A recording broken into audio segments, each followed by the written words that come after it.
I'm Mackayla. Welcome to the Soundtrack of Our Lives podcast. We're going to jump right in with the two hardest questions of all. Who are you and what have you been up to recently? I'm Pieri. I'm an interdisciplinary artist. And what have you been up to? That is a hard question. I've been, I've been prepping for Halloween, really, and gearing up for the release of my remix EP, Frankie on the Dance Floor. That's so exciting. I'm excited for it. Thank you. It's really different than anything that I've done.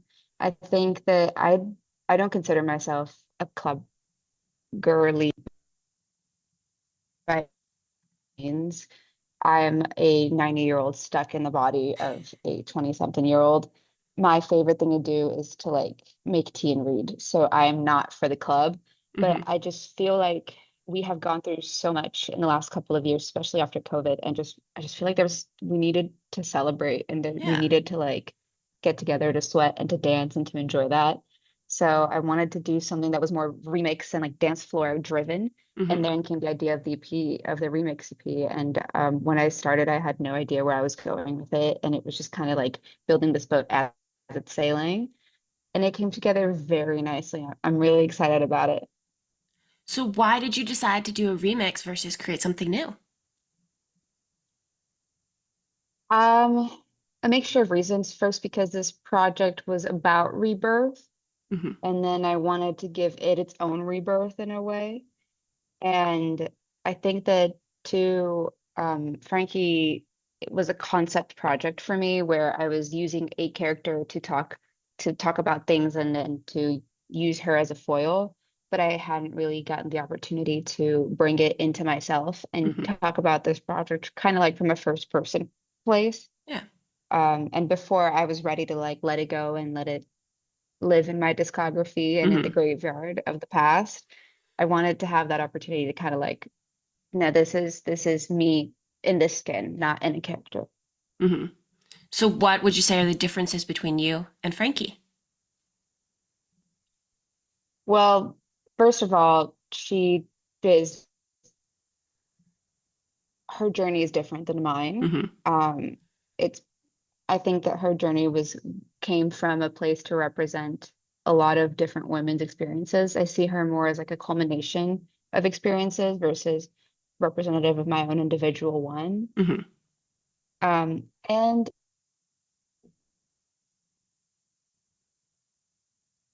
she's mystical, and I don't mean that in the way of like it's amazing. I mean that in the, like a fantasy way. Hmm. Um, like she has in the second track of the EP, Daughter of Demeter, she fully has this kind of like goddess moment where she's burning everything down. And I've only metaphorically burnt things down. I have never actually been charged with arson. That's And I good. think that that's something that she'd be more okay. But I think she'd be kind of okay getting charged with arson. And that Frankie is kind of like it's a culmination too of a bunch of different literature pieces. Hmm. It's very Frankenstein in a lot of ways, but it pulls from story of Persephone and it pulls from all these other lores that we already know. And I mean, I personally have never been to the underworld, so I think that that's kind of the places where we differ. Hmm. So, do you have an interest in that kind of lore? Absolutely. I'm a big fan of lore. Lore is like I love it. I think the reason I make characters in my projects is a little bit from that. I I just finished going through and making like an October reading list of a Hmm. few of my favorite and a few books that like I'm intended on reading. I love the idea of lore because I think like what most wonderful way to remember things than by telling stories about them, and what most wonderful ways fiction and literature is the only true way, in my opinion, to step into somebody else's shoe Hmm. authentically. Because when you're watching a movie, you're kind of being told what to experience. You're Right. seeing it, you're getting clues, but when you're reading it, you're relying on your own imagination to really immerse yourself in a different world. And there's like something about it being both a therapist and a place for us to learn. Hmm. I love. So lore in any way, shape, or form, I love anything from like the lore of the Housewives of Salt Lake City to like Hmm. the lore of literature. I love all of it. So, what books are on your October list? I'm gonna butcher this pronunciation of it, but Babel by R.F. Kuang. That's kind of the one that I'm working on reading through, Hmm. but I separated it into like four categories. I went through and I recently just finished My Sister, the Serial Killer, which is a fantastic book. If you haven't read it, I really recommend it. And oh my God, Dracula is on the list. Carmilla is on the list. Rebecca, I did a reread through Rebecca recently. These are like more traditional Gothic Hmm. ones. Um, but there's a few more modern ones. I'm obsessed with I Who Have Not Known Men. Okay. That's a great one. Bunny and Tender is the Flesh. I think that's kind of plenty. Good. That's exciting. You have a long lot to work through in October. Yeah. Well, a few of these are rereads for me, but I agree. I have the problem of like, well, I have the too much gene, so I never really know when to stop. Hmm. So I'll go in and I'm like, I am getting one book, and then I come home with five, and I'm like, how did I do this? How did this happen? Hmm. I do the same thing when I go into a bookstore. Oh, what's the latest thing you read? Um, I've been working through, I actually have it right next to me. It's The Structure of Medieval Society. It's actually an old textbook. Oh, that's really cool. Are you liking that? I'm gonna add that to my list. Yeah, it's quite interesting. Okay. It's a little bit harder of a read just because it is an older book, but it's interesting. The Structure of Medieval Society. Yeah. Adding that to my list. Yeah, I haven't gotten a chance. Well, I've only ever read it in pieces, but recently I've been hearing a lot about The Monstrous Feminine by Barbara Creed. I've heard a lot about that too. I haven't read it either. I haven't read it, but I'm like I've seen pieces of it and I was like, I feel like I have to. I love Hmm. monsters so much. And Jeremy Cohen's monster theory is very instrumental, I think, in my own approach to art and how I Hmm. read monsters. So I was like, oh, I would like to see something that's like about women. Right. Yeah. I have another book that it's on my list. It's called The Good and Mad. It's about, the history of women, Hmm. using anger to be productive. Oh, I love that. The history of Mad, The Good and Mad, I can grab it to double the check if you want. the good and mad. We can do I that can towards the end, but I I can most double check it definitely after. do want Yeah. that. Can you please? Yeah, no, I love that. Yeah, I The love a good good and book. mad. Yeah, I love it. I think that it worries me that as a society in general, globally, reading rates have gone down so much. Hmm. Um, and it sucks to see that people just aren't interested in it, less than like the fact that just people aren't reading. It's more Right. like people aren't interested in the idea. They're not like enticed by it. And I don't know what the solution is, but I I would love to see people get back into reading. I have two younger siblings, and they both just got Kindles. Hmm. And at first, they were super against it. They like didn't care about their Kindles at all. And then 6 months has gone by, and now when I just went to see them, they're glued to the thing. Like they Good. take it everywhere, and I'm like, yes, this is what I want to see. Yes, yes, I'm so excited. And then like, yeah, sure, they're reading One Piece, but you know what? They're reading. I'm happy with Yeah. it. And that's a great, if you're going to start with anime, that's a great place to start. So they're doing great. They're starting. Absolutely. I had a Kindle and then I didn't use it enough, so I gave it to my sister and she uses it all the time. There's I need to know how far along a story I am. And like something about the physicality of a book and like the smell of it helps me like stay in it. Hmm. Like the fact that a Kindle is I'm just holding it and like clicking, Yeah. I get distracted. I couldn't get into it. I don't like that either. It's just there's also something about just like holding the book. I do agree that it feels special. And sometimes I do just carry my book and don't pick it up, but I would rather have it with me and when I want it Hmm. than like want it and then be like, damn, I wish I had a book with me. Yeah. Of course. I always travel with a book. Sometimes I don't read it, but you have it. I agree. Me too. Yeah. It's just one of those things. I'm like, I have to have a book with me. Could never use a Kindle. Yeah, I don't think I'm gonna try again. But it's good that it exists. It is helping people get into reading.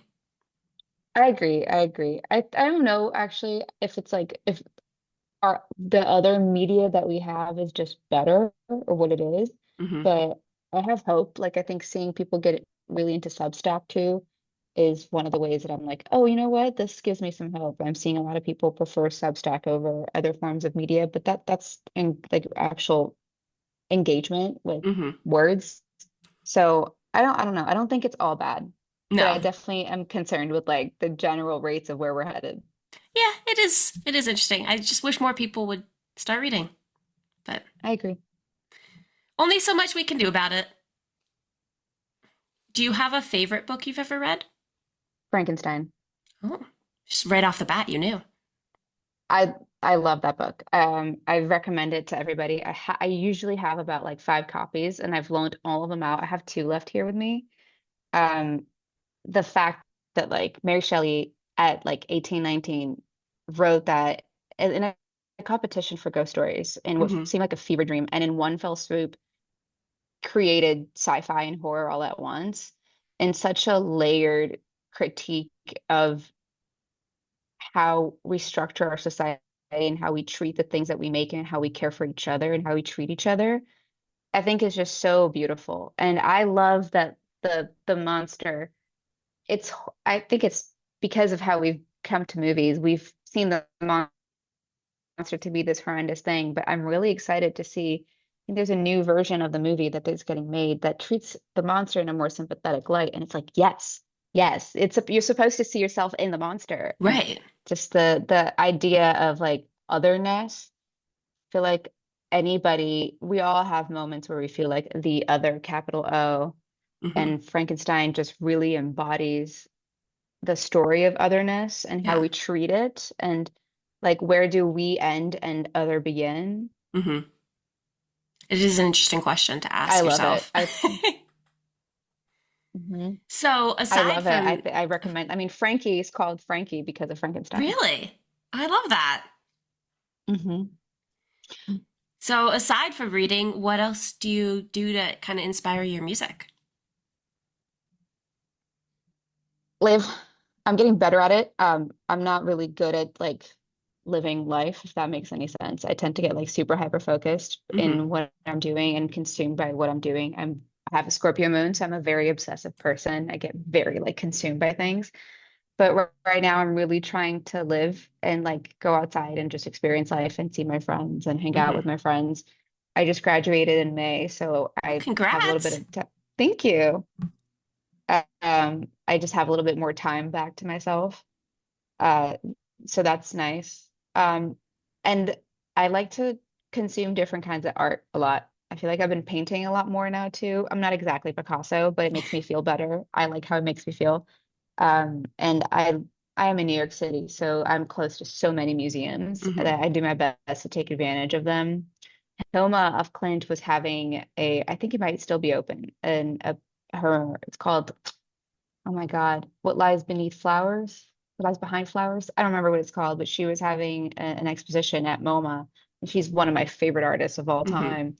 So I kind of took like daily pilgrimages to the MoMA to take a look at the Hilma sketches. That's awesome. So, Yeah. what would you say are the biggest musical influences on your music? That's a difficult one because on my music and on me, I think are Hmm. different answers. Okay. I think um I love Prince. I think Prince is probably one of the greatest creatives to exist. Um, but if you look at the music I'm making, it doesn't seem like I'm a Prince fan, if that makes sense. Yeah. Um, uh, Definitely a lot of Lady Gaga. Um, I grew up on Lady Gaga and Beyonce, and those two are just as close as we're gonna get to worship for me. Um, I love that stuff, and I think that recently I've been really liking a lot of, I'm gonna pronounce her name wrong, but like Naima. Hmm. She has a couple songs that are incredible, like One Plus One, and they're very it's a different kind of sound that I've seen. Rosalia is a big inspiration the last couple of years for me as well. But I just think that when I sit to make, I'm more of like a words person and I let the music kind of take its own shape. I'm only very like, that needs to say what I needed to say. And then if the music takes its own direction, I let the flow, the wave of the flow take me where it wants to Hmm. go. So it depends really, but I feel like I don't know if I actually answered the question. I feel like I'm listing a bunch of different That's okay. influences all around, but yeah, I don't think I have like one big inspiration. I think I cycled through phases. It Hmm. depends like who I am in this moment. Like the me of 3 years ago is not the same as me of today. Of course. That makes sense. You've grown and changed. Yes. So, what does a songwriting session look like for you? It looks like a lot of different things. It depends on how we're writing and how the song started. Sometimes if I come with an idea, then we usually build a track around the idea that already exists, like a voice note. It could be a quick little thing that we build around it. But sometimes I've been working with the same collaborator for many, many years. What happens is he builds a track out and he has like maybe like a chorus or a couple lines of a verse. And then we go into session with that already mapped out. And then we finish together writing, jumping off ideas, pulling off new melodies, new ideas, new layerings, add a section, take a section out. Hmm. And then I put it all away. I don't look at it for a little bit. I let it live outside of my brain, outside of my mind. Then after a while, I like bring it back and I'd see it with fresh eyes, fresh ears, and it never stays the same. I used to be the queen of demoitis. I would like make a track, make it the way that it came up in a session, and then I would be so attached to that version of it, Hmm. and God forbid anything change. But I've learned that like distance from the thing makes the thing better for me. Yeah. So we usually put it away for a while. And I mean, I have written a little on my own, but I don't quite enjoy it as much. I prefer co-writing. I think that um, it's kind of like this is such a strange comparison to make, but like Susan Sontag talks about love, that like self-love is when you have to like beat your wings to fly, Hmm. but when you're with somebody else, it's kind of like gliding, where you're just kind of like flowing through the channels and like Yeah. the path. And I feel that way about songwriting as well. Like, yes, I can write on my own, but I like having somebody there to either say like yes to an idea, no to an idea, or to respond and make it better. Like yes and is my favorite thing. It's like, oh, Hmm. I like that and then we can keep it growing, keep it building. Yeah. I like that. I like that you know that about yourself. I think it's like a lie to say that like, yeah, I lock myself in a room and I write an entire album. I'm just not that type of creative. They exist. I admire them. They're very talented. That is not how I write. I think that I care too much about the everything of the picture Hmm. to be able to do that, I think, or to have that to develop that skill set. Yeah. Yeah. There's nothing wrong with that. It's who you are. Yeah. Hmm. I Before agree. I ask the last question, is there anything else that you want to mention or talk about? Just that I'm planning something very special this year for Halloween, and Ooh. I hope you stay tuned, and I hope that your listeners do too, and that they enjoy it.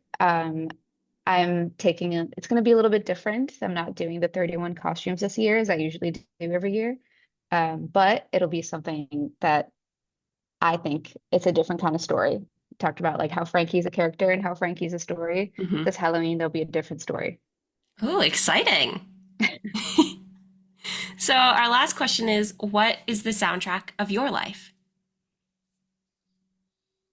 Ah, and you said the first one was the hardest one, the soundtrack of my life. I have to pick one song. It could be whatever you want. It could be multiple songs. Okay. Well,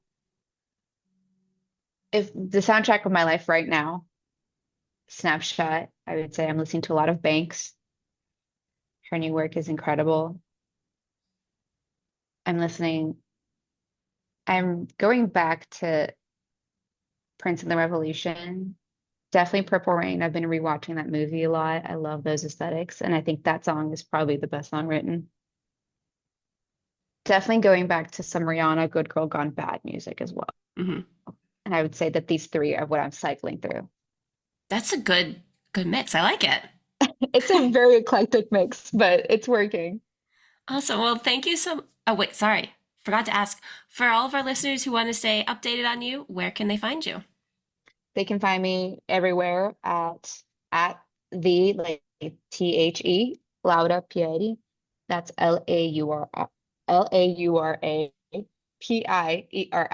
I almost spelled my own name wrong. That's Um, okay.